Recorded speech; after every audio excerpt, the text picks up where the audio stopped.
après-midi, un été 2011. Violette a été imposée. Elle n'était pas voulue, mais subie. Violette a 10 ans maintenant. Elle a été dissimulée, même oubliée.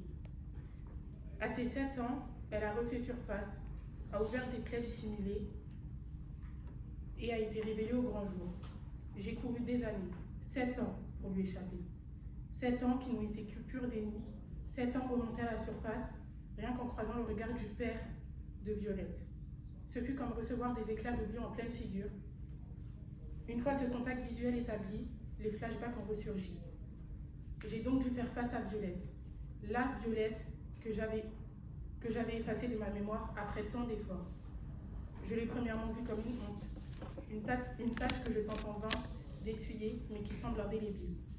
Violette a donc été dénoncée et une enquête a été ouverte contre elle.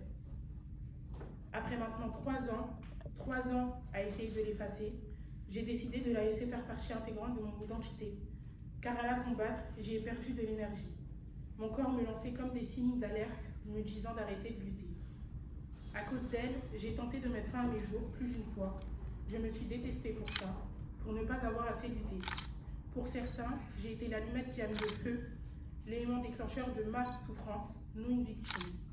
Ma volonté de vivre, d'être aux côtés des miens, battra tous les obstacles que Violette a placés sur mon chemin. Violette me mène encore la vie dure, malgré qu'elle ait forgé mon esprit. C'est elle qui anesthésie mes sentiments, qui laisse aucune émotion apparaître sur mon visage.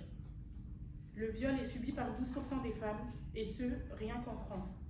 12% qui ont le courage d'en parler, d'autres restent dans l'ombre.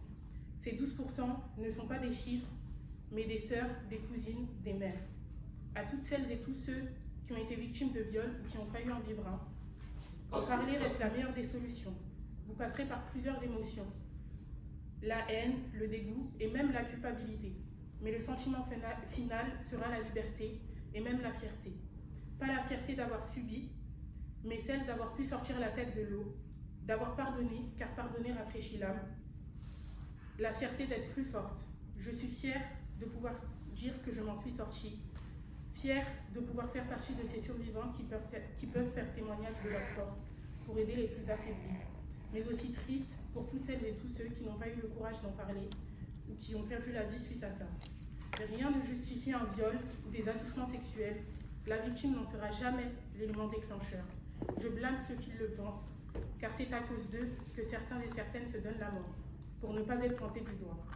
Aujourd'hui, j'accepte d'être pointée du doigt, d'être jugée, voire même insultée. Je sais que ceux qui le feront ne sont que des frustrés. Ce message ne quémande aucune pitié, juste une remise en question. J'espère aider celles et ceux qui en ont besoin à entrevoir la lumière au bout du tunnel. Regarder devant soi, sans regarder le rétroviseur, est l'une des seules façons d'esquiver le poteau.